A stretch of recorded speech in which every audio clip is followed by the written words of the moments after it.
One, this is Matt with Walking the Financial Highline. I am the owner and founder of Highline Financial Coaching. I'm excited to do this video for you today. First, wanted to show off our new shirts, our Highline Financial Coaching shirts. That is a topographical map of the Highline Trail in Utah. Thank you again to Anderson Monograms for getting those shirts for us and getting them done as quick as they did. So over some things for young families or individuals that are trying to get an emergency fund together. And this is a topic that I've talked to a lot of younger people about because as they're getting started, they're going to school, they're getting jobs, getting married, or starting relationships, starting families. One of their biggest concerns is having enough money available. And to do that, it makes it a little difficult to have an emergency fund unless you've worked hard to get that set up beforehand. But let's say that you don't have an emergency fund and you're trying to get one available to your family. We're going to go over a couple things today for emergency funds. So what is an emergency fund? So an emergency fund is a stash of money set aside to cover those expenses that you need to have, such as medical bills, car repairs, or sudden job loss. Those are the things you need as a financial safety net. Also, why is an emergency fund important? And this was something when we were starting our family, we were doing everything we could to be able to have an emergency fund, and we would have an emergency fund. And it seems like every time we created one, an emergency happened and took the entire fund. So if we didn't have that in place, it would have been a lot worse for our family. So an emergency fund is important because at any given time, something can happen. There are emergency room visits, fixes on the car. It seems like a washer or a dryer would go out at the worst possible times. We had a fridge break and go down at one point, and having that emergency fund was extremely beneficial to us. So how much should you save? So a good rule of thumb is to have 3 to 6 months worth of living expenses. Now, this can be daunting, especially if you're used to living on a high amount of income.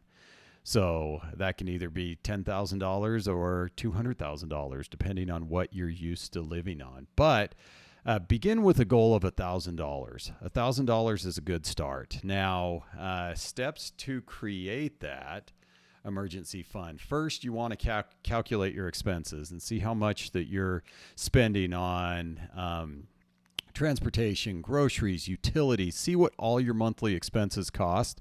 Figure out what your monthly number is.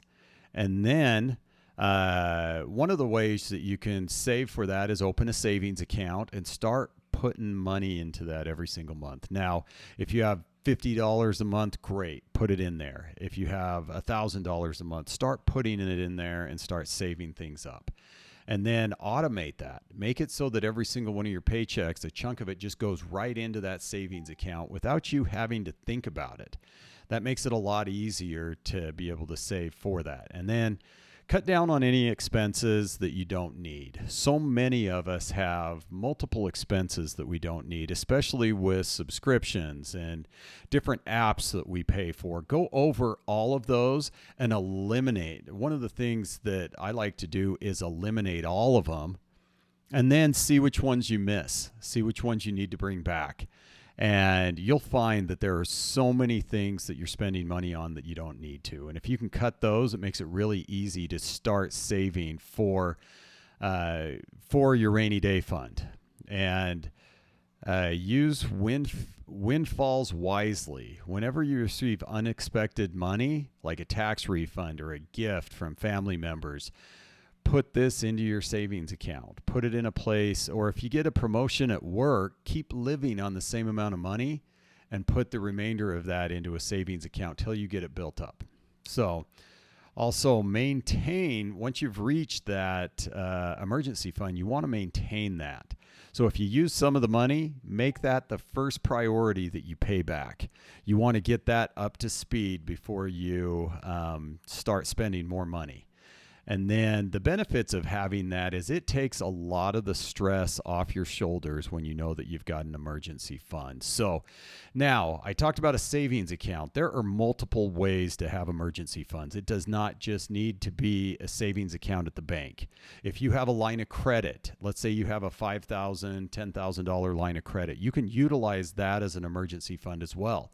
You can also utilize a credit card. If you've got a credit card that you're not using and it's got a couple $1,000s on it, you can utilize that for a lot of the expenses. Now, the problem with the credit card is you're not going to be able to pay any of your debts with it. So your debts, there's certain insurances you can't pay with that, donations. So when you utilize a credit card as your emergency fund, make sure that you've got additional money available in other areas, in a line of credit, in your bank account, savings account, to be able to cover your debts. But those are also good ways to supplement that rainy day fund so that you've got it available in case of an emergency. So there's multiple ways to get there. At Highline Financial Coaching, we teach people how to utilize those correctly and have everything in place with your bank, your credit cards, your lines of credit, everything that you need to be able to have that emergency fund and to be able to pay off all your other expenses and debts and build up that wealth that so many of us want to accumulate for our families and for the future that we've all dreamt about. So starting with this, I know Dave Ramsey talks about having $1,000, putting $1,000 away as a rainy day fund. That's a great thing to do, as well as supplementing that with some lines of credit, some credit cards, so that you've got that rainy day fund available for any of those emergencies, which I guarantee will happen. There's the one thing, the longer I've done this, the one thing I tell my clients is as we go through this process, we're going to have hiccups. We're going to have stumbling blocks in the road, and we're going to figure out how to get past those. One of the reasons I decided to create my own company is because of those emergencies that my family and I have had in the past. We've had jobs, and those jobs were taken away from us. They did a big layoff, and all of a sudden we didn't have anything.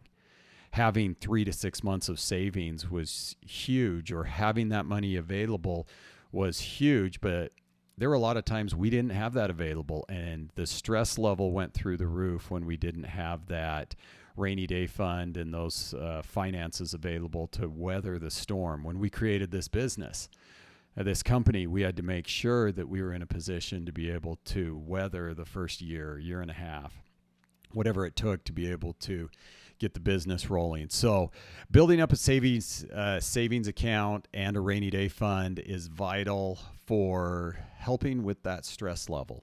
There's nothing better than having that peace of mind, that knowing that you've got that money available. When we created our first rainy day fund, we figured that our house had $1,000 deductible. Our insurance had another $1,000 deductible. The deductible on our vehicles we put in there, and our first one was $5,000. We figured if the house was gone, the cars were gone, we had to max out our health insurance. All of those things were covered with that $5,000 of rainy day fund. Now, again, that's what we were able to do at that moment. Your rainy day fund may be $200 right away. The best thing you can do is just get started. Once you get started, that's the hardest part, and then you can build from there. And if you're a younger couple or just starting out with your career, your family, and you're trying to move in that right direction, just make that first move. And if this is something you want to grow on and be able to get your finances, get those going 2 to 3 times faster, go ahead and contact us at Highline Financial Coaching, and we will help you expedite that process and be able to achieve those financial dreams 2 to 3 times quicker than you could do on your own. My name is Matt with Highline Financial Coaching. This is Walking the Financial Highline. I hope you guys have a great day and continue to enjoy your summer. Thank you.